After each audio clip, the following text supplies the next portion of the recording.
بسم اللہ الرحمن الرحیم۔ ہمارے بہت ہی مکرم دوست جناب محمد نور الدین صاحب بھمبر سے انہوں نے ہم سے یہ سوال پوچھا ہے کہ کیا ہمارے ماخذ میں اور مسلمانوں کی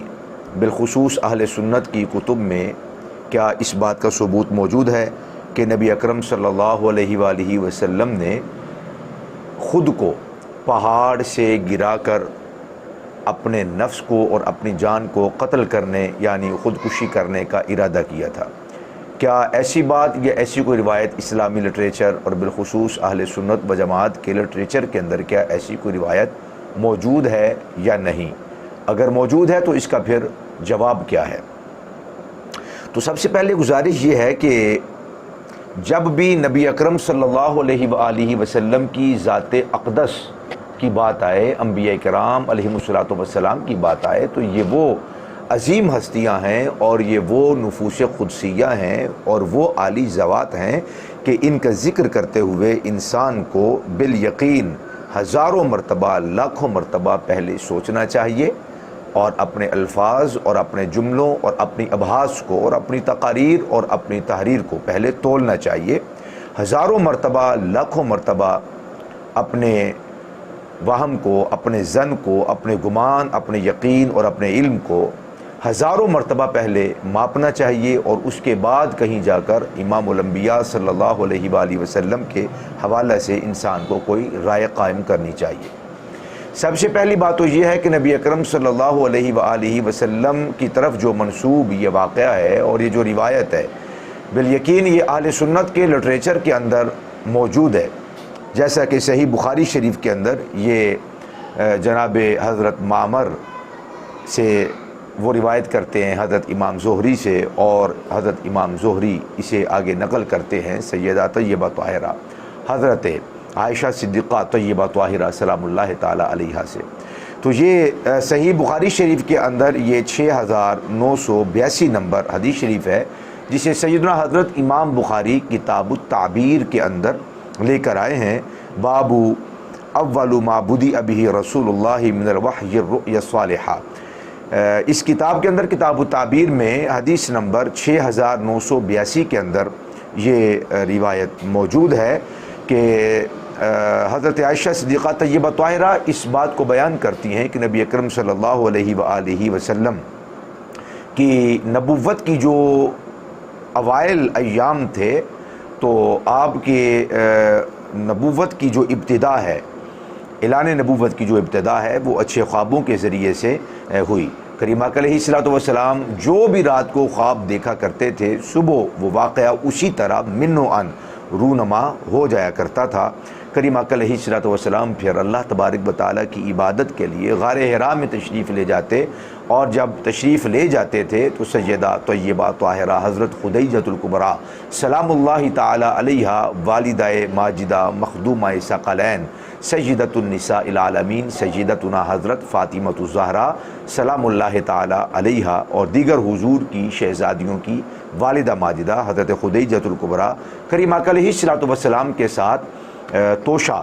جو جتنے دن حضور نے قیام فرمانا ہوتا تھا تو وہ آپ صلی اللہ علیہ وآلہ وسلم کے ساتھ توشہ بھیج دیا کرتی تھیں، کھانا باندھ دیا کرتی تھیں، تیار کر دیا کرتی تھیں۔ اور دیگر روایات سے ثابت ہے، جس طرح کہ امام بخاری ابتدا کے اندر یہ روایت لے کر آئے کہ حضرت سیدہ طیبہ طاہرہ حضرت خدیجۃ الکبریٰ سلام اللہ تعالی علیہا آپ خود بھی غار حرا تشریف لے جایا کرتی تھیں، اور جب آپ تشریف لے جاتی تو اپنے ساتھ کھانا لے جاتی اور حضور کے دربار میں اسے پیش کر دیا جاتا۔ آپ صلی اللہ علیہ وسلم غار حرا میں عبادت کیا کرتے تھے۔ اسی دوران حضرت جبریل امین علیہ الصلوۃ والسلام حضور کے دربار میں حاضر ہوئے اور انہوں نے حضور آقا کریم علیہ الصلوۃ والسلام کو آیات تشریفات پڑھنے کے لیے عرض کیا۔ کریم آقا علیہ الصلوۃ والسلام نے ارشاد فرمایا کہ میں تمہارے کہے پر پڑھنے والا نہیں ہوں۔ پھر آپ صلی اللہ علیہ وسلم کو حضرت جبریل امین علیہ الصلوۃ والسلام نے اپنے سینے کے ساتھ لگا کر خوب دبایا۔ علماء نے کہا کہ یقیناً کریم آقا علیہ الصلوۃ والسلام سے آپ کے سینہ نبوت سے آپ نے فیض حاصل کیا اور پھر اس کے بعد جب آپ نے یہ آیات طیبہ تلاوت کی، اقرأ بسم ربک الذی خلق خلق الانسان من علق اقرأ وربک الاکرم الذی علم بالقلم علم الانسان ما لم یعلم، یہ آیات طیبہ جب آپ نے تلاوت کی، حضور نے بھی ان کو تلاوت کیا، پھر آپ غار حرا سے اترے، سیدہ حضرت خدیجۃ الکبریٰ کے پاس اس حال میں تشریف لے کر آئے کہ آپ پر وحی کے آثار اور رب ذوالجلال کے کلام کا جلال آپ کے وجود اقدس پر بالکل عیاں تھا۔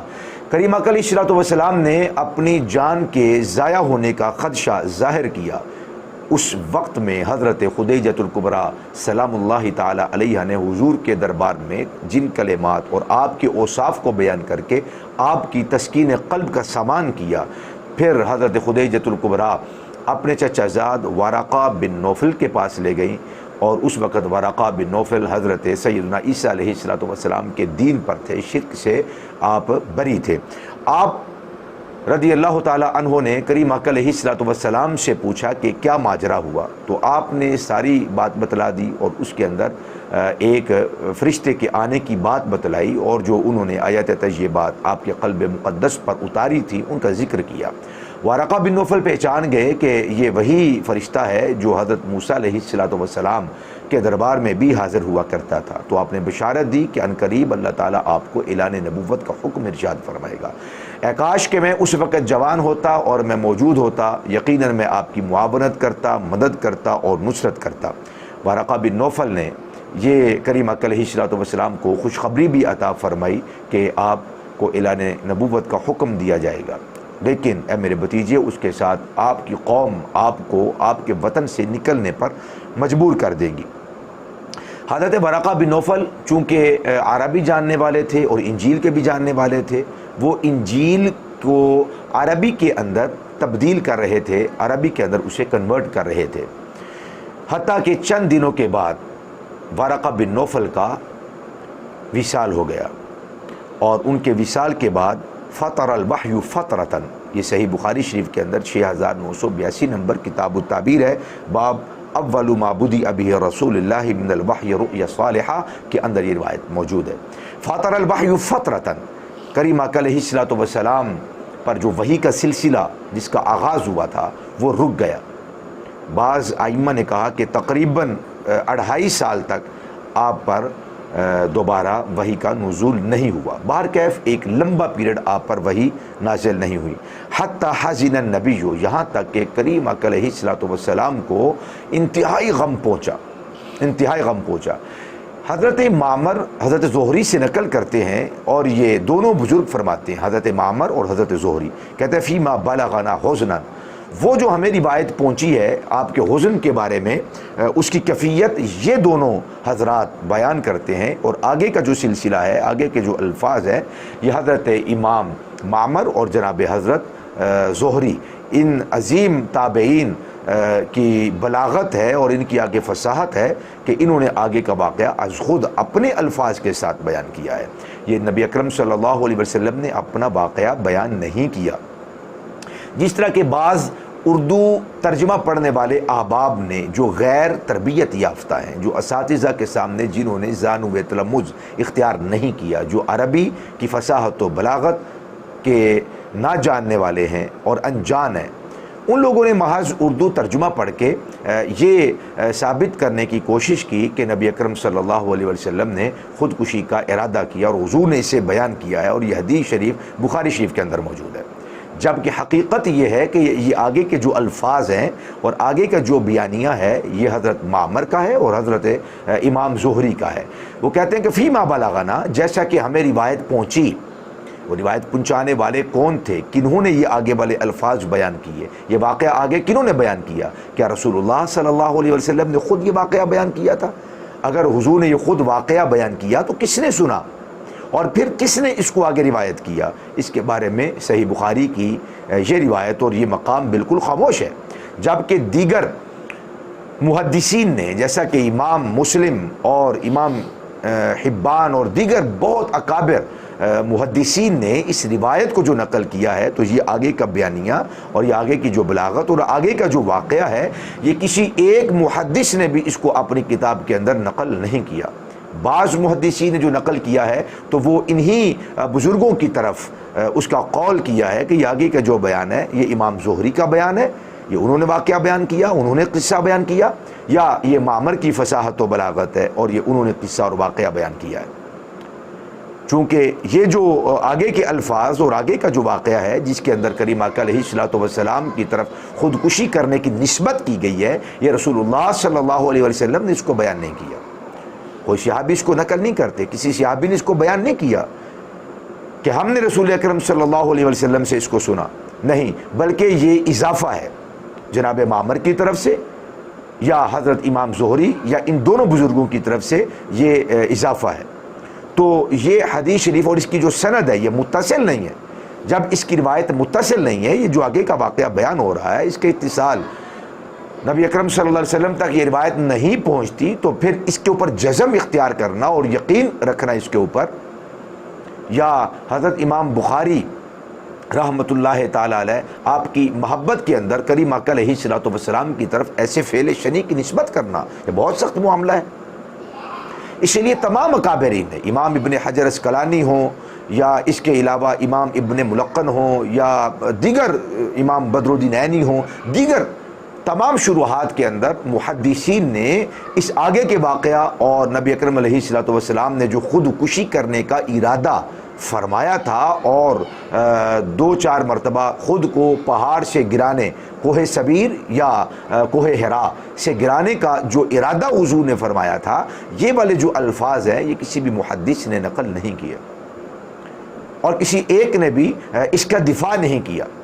اہل سنت کی طرف سے، ائمہ کی طرف سے اس روایت کا دفاع نہیں کیا گیا۔ اب دو معاملات ہیں، ایک ہے سیدنا حضرت امام بخاری رحمۃ اللہ تعالی کی ناموس، آپ کی عظمت اور آپ کی توقیر، اور دوسری طرف ہے رسول اللہ صلی اللہ علیہ وسلم کی ناموس، آپ کا مقام اور مرتبہ۔ تو بالیقین اہل ایمان کے نزدیک ناموس رسالت اور کریم آقا علیہ الصلوۃ والسلام کی تعظیم اور توقیر یہ سب سے افضل اور مقدم ہے۔ تو اس لیے ہم اس روایت کے اس حصے کو چھوڑ دیں گے، اس کے اوپر ایمان لانا، جزم اختیار کرنا، یقین کرنا یہ ہمارے لیے کچھ ضروری نہیں ہے۔ تو لہٰذا اس روایت کے اس حصے کو کالعدم قرار دینا یہ بالکل آسان ہے ہمارے لیے۔ تو حضرت امام زہری وہ کہتے ہیں فیما بلغنا حزنا، کریم آقا علیہ الصلوۃ والسلام کے غم کے بارے میں ہم تک یہ روایت پہنچی ہے، غدا منہ مرارا، ایک صبح آپ صلی اللہ علیہ وآلہ وسلم کہ یتردى من رؤوس شواہق الجبال، صبح کے اوقات میں نبی اکرم علیہ الصلوۃ والسلام کسی پہاڑ کی، بلند پہاڑ کی چوٹی پر کریم آقا علیہ الصلوۃ والسلام چڑھ جاتے۔ فکلما اوفى بضربة جبل، جب آپ بلند چوٹی پہ پہنچ جاتے، لکی یلقی منہ نفسا، تو آپ ارادہ فرماتے کہ آپ اپنے نفس کو، آپ اپنی جان کو، آپ اپنے وجود مسعود کو اوپر سے نیچے گرا دیں۔ یہ حضور آقا کریم علیہ الصلوۃ والسلام نے ارادہ فرمایا۔ تبدى له جبریل، جب حضور آقا کریم علیہ الصلوۃ والسلام نے ارادہ کیا تو جبریل امین علیہ الصلوۃ والسلام کریم آقا علیہ الصلوۃ والسلام کے سامنے حاضر خدمت ہو گئے۔ فقال، اور انہوں نے عرض کیا، یا محمد انک رسول اللہ حقا، اے محمد صلی اللہ علیہ وسلم آپ غم نہ کریں، آپ پر جو وحی کا سلسلہ رک گیا ہے تو آپ اس بات پہ غم نہ کریں کہ وحی کا سلسلہ کیوں رک گیا ہے، یقیناً اللہ تبارک و تعالیٰ نے آپ کو تنہا نہیں چھوڑا، جیسے کہ قرآن مجید کے اندر خود موجود ہے وحی کا رک جانا۔ وَالضُّحَىٰ وَاللَّيْلِ إِذَا سَجَىٰ مَا وَدَّعَكَ رَبُّكَ وَمَا قَلَىٰ وَلَلْآخِرَةُ خَيْرٌ لَكَ مِنَ الْأُولَىٰ، جب وحی کا نزول رک گیا تو مشرکین نے آپ صلی اللہ علیہ وآلہ وسلم پر طرح طرح کے طعن اور تشنیع کرنے شروع کر دیے، کہ کسی نے کہا کہ ان کو کوئی جن پڑھا جاتا ہے، کسی نے کہا کوئی انسان ان کو بتلا دیتا ہے، کسی نے کہا کہ ورقہ بن نوفل یہ بہت ذہین فتین آدمی تھے اور ان کو پہلی کتابیں ازبر تھیں تو وہ ان کی تربیت کرتے تھے، وہ ان کو پڑھاتے تھے، جبکہ انبیاء کی تربیت کسی انسان کے اختیار میں نہیں ہوتا اور اسے قدرت نہیں دی جاتی، بلکہ رب ذوالجلال خود اپنے نبیوں کی تربیت فرماتا ہے اور اس کا اہتمام فرماتا ہے۔ نبی اکرم علیہ الصلوۃ والسلام کی خود تربیت رب ذوالجلال نے فرمائی، ادھر کوئی اعتراض ہوتا تھا تو نبی اکرم صلی اللہ علیہ وسلم سے اس اعتراض کو دور کرنے کے لیے رب ذوالجلال وحی کو نازل فرما دیا کرتا تھا، اور رب ذوالجلال خود اس سوال کا جواب اور اس اعتراض کا جواب آپ صلی اللہ علیہ وسلم کو سکھا دیتا تھا۔ تو تبدّا لہ جبریل، تو جبریل ان کے سامنے ظاہر ہوتے، فقال یا محمد انک رسول اللہ صلی اللہ علیہ وسلم حقا، بے شک آپ اللہ کے رسول ہیں اور حق ہے، برحق رسول ہیں، آپ سچے رسول ہیں۔ فیسکن لذالک جأشہ، جب آپ علیہ الصلوۃ والسلام، کریم آقا علیہ الصلوۃ والسلام کو اس بات کی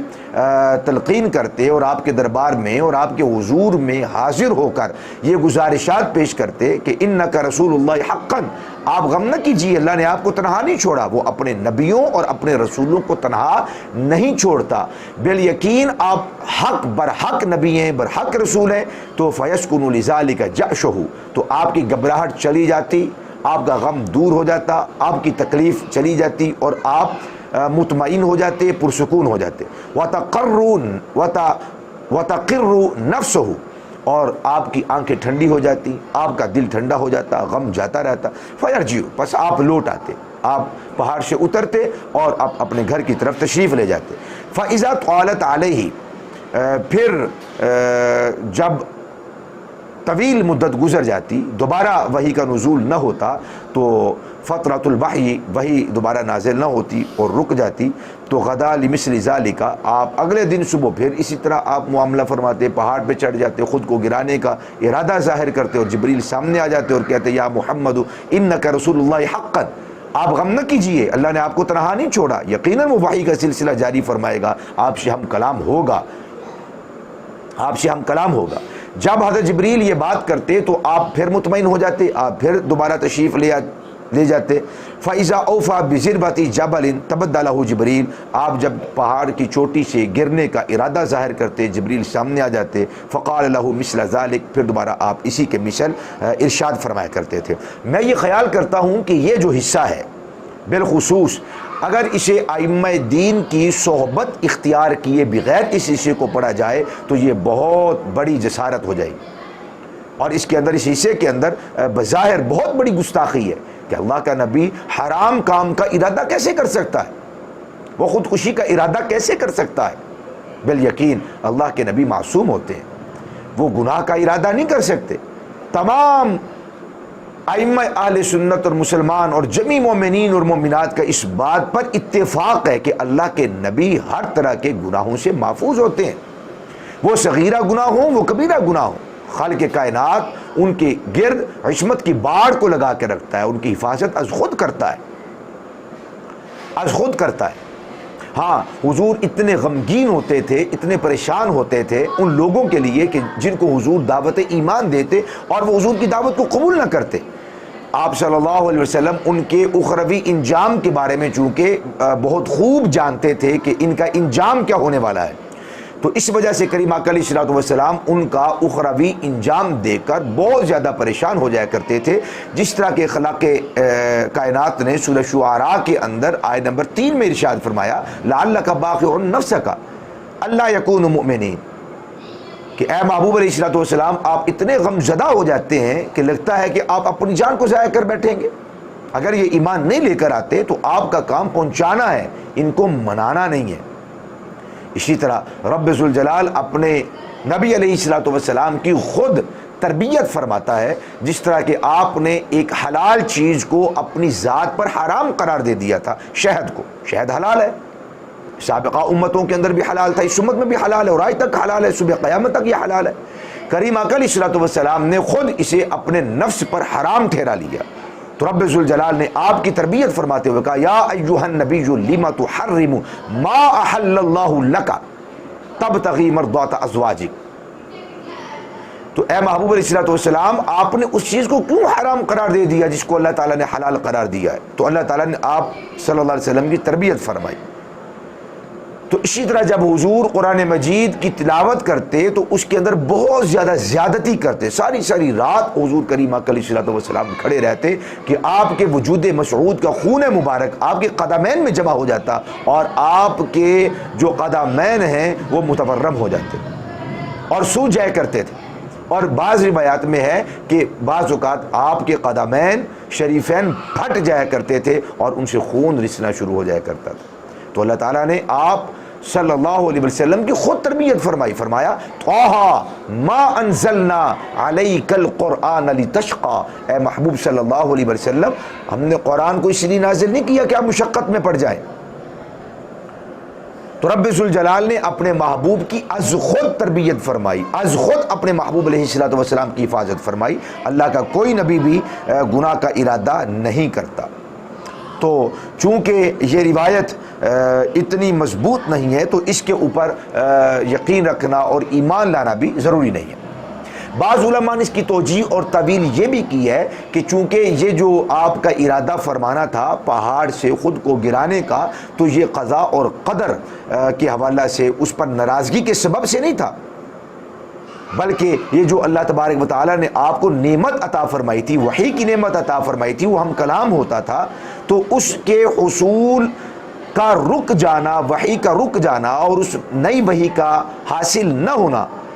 نعمت کا حاصل نہ ہونے کی وجہ سے آپ صلی اللہ علیہ وآلہ وسلم غمگین ہو جایا کرتے تھے، اور اس وجہ سے آپ نے یہ ارادہ ظاہر فرمایا اور اس کے اندر کوئی تان نہیں ہے۔ لیکن میرے خیال میں سب سے بہتر وہی جواب ہے جو یہ تو سب سے آخر کے اندر ایسے دیگر تعبیرات کی گئی ہیں۔ ہمارے تمام ائمہ نے سب سے پہلا جو اس روایت کے اس مقام کا جو جواب دیا ہے وہ یہی جواب ہے کہ یہ حضرت زہری یا حضرت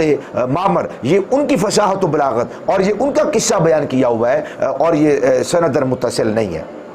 سب سے پہلا یہ جواب دیا ہے۔ تقریباً تمام ائمہ اہل سنت نے باقی تعویلات اور اس روایت کے دیگر جو جوابات ہیں وہ بعد کے ہیں۔ کیوں؟ ہمارے ائمہ کے نزدیک سب سے زیادہ مقدم جو چیز تھی وہ ہے ناموس رسالت، نہ کہ کسی ایک ذات یا کسی ایک شخص کا دفاع کرنا۔ لیکن اس کا بھی ہرگز یہ مطلب نہیں ہے الیاذ باللہ تعالیٰ کہ سیدنا حضرت امام محمد بن اسماعیل بخاری جیسے عظیم ترین محدث، جن کے علم کو، جن کے مقام کو، جن کے مرتبہ کو، جن کی عظمت کو امت نے تسلیم کیا، ائمہ نے تسلیم کیا، فقہاء نے تسلیم کیا، صوفیاء نے تسلیم کیا، اولیاء نے تسلیم کیا کہ ان کی حد تک کی جائے، اس کا یہ مطلب بھی نہیں ہے،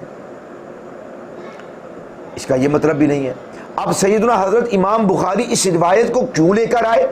یقیناً یہ بھی ممکن ہے کہ اس دور کے اندر بھی یہ روایت بہت زیادہ عام ہو۔ اب حضرت امام بخاری اس روایت کو جس بھی مقام پر لے کر آئے ہیں تو یہ الفاظ موجود نہیں ہیں،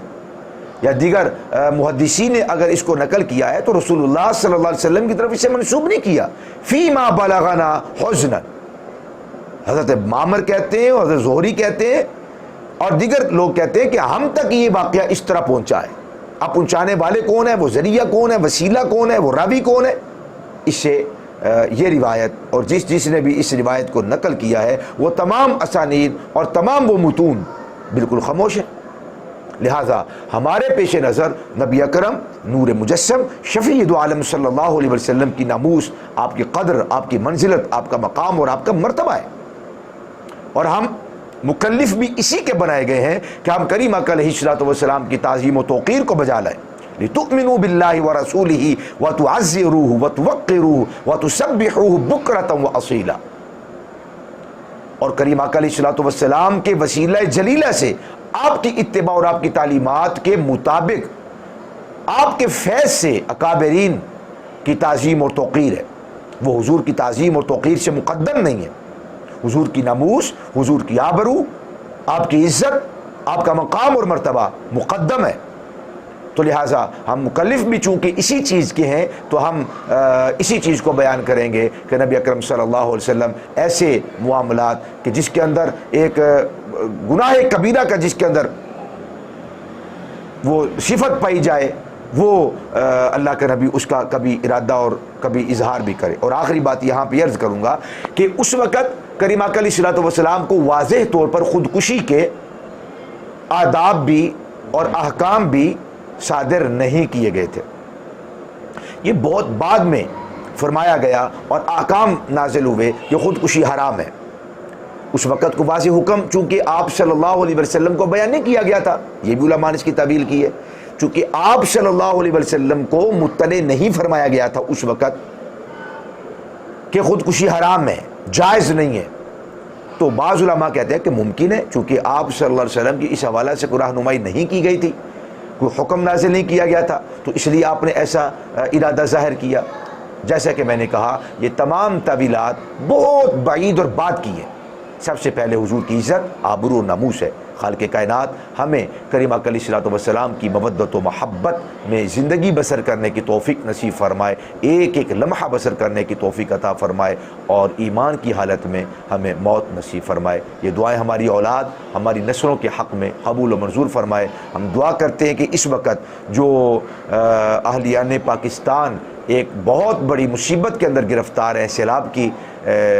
مصیبت میں، جو شہداء ہیں اللہ ان کو غریق رحمت فرمائے، متاثرین کو اللہ تعالیٰ جلد از جلد شفا یابی نصیب فرمائے، انہیں خوشیاں نصیب فرمائے، ان کے لبوں پر مسکراہٹ عطا فرمائے. اور جو ہمارے وطن عزیز اسلامی جمہوریہ پاکستان جیسے عظیم ملک کے اندر جو معاذ اللہ فحاشی اور یعنی اور طاغوتی اور صہیونی طاقتوں کو اور ان کے ارادوں کو اور ان کے ان فحش